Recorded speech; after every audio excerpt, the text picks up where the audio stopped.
back to my channel. My name is Ibtisam, and in today's video we're going to explore how we can talk about the evening routine and the night routine.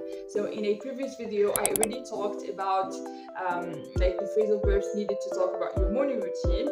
So this time it's going to be for the evening and the night routine.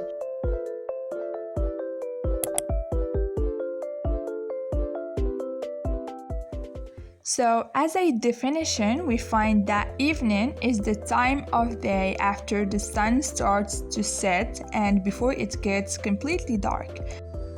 So as an example for that, we can say, I like to take a walk in the evening when it's cooler, or we usually have dinner in the evening. Now for the evening routine, is the set of activities or habits that a person regularly does in the evening, usually after work or school and before going to bed. And not to forget that every person has their own routine that differs from other people. And of course, those routines are mostly to be formed or shaped by their responsibilities and roles in life.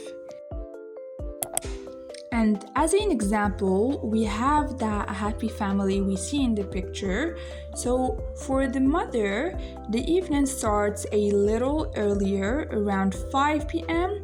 She begins preparing dinner. The kitchen fills with the smell of warm spices and fresh vegetables.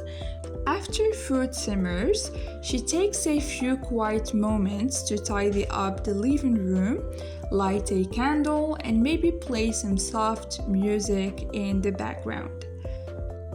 After serving dinner, she enjoys a calm meal with her family, catching up with everyone's day. Later, she spends a few minutes journaling or doing skincare. Simple rituals that help her feel grounded. She often reads a few pages of her favorite book before going to bed around 10 p.m. So now when it comes to the father's routine, he returns home from work around 6:30 p.m. He starts by changing into comfortable clothes, then spends a few moments relaxing, sometimes scrolling through his phone or sipping a glass of tea. At dinner, he listens to his daughter's stories from school and shares a few highlights from his day. Afterward, he helps clean up the dishes or takes out the trash, then takes a warm shower. Before going to bed, he might watch a short documentary, prepare a few things for the next workday, or simply sit quietly with his wife. His lights go off around 10:30 p.m.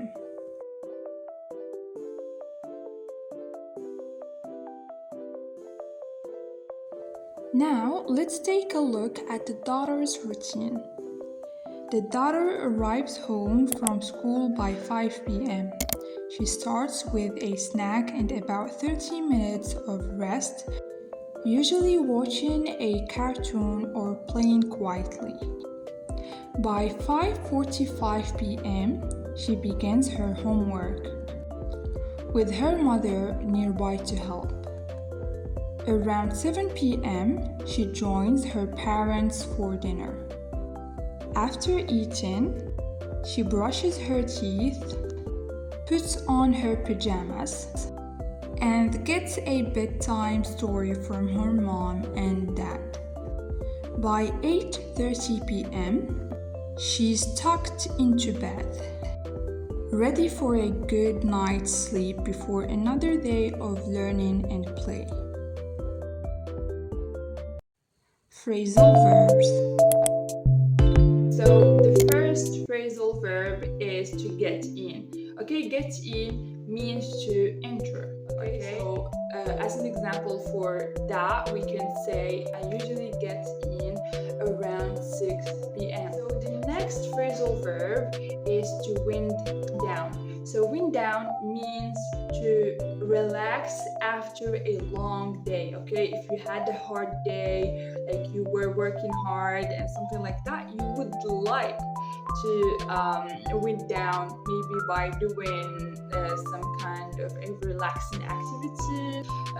So we can say, as an example for that, we can say I wind down by reading a book, okay? I don't like reading books, but anyways. The next phrasal verb is to whip up, okay? So to whip up means to prepare something quickly to eat. Okay, for example, if you are tired, you don't feel like you have the energy to cook something that takes time, takes effort, you'd like to whip up something very easy. An example for that, we can say, I quickly whip up something for dinner. Now for the next phrasal verb, we have to catch up on. Okay, to catch up on means to check or finish something that you've missed during the day. Okay, so let's say for example yesterday or like during the day there is a movie that starts at maybe let's say around 9 and 10 a.m. so you can't watch it because you're not home. So after coming back home, you can say, or you can catch up on that movie that has started and you didn't manage to watch it at its time, original time. To chill out, for a phrasal verb that has something to do with relaxation and, you know, feeling relaxed. Okay, so for example, we can say, I chill out with music.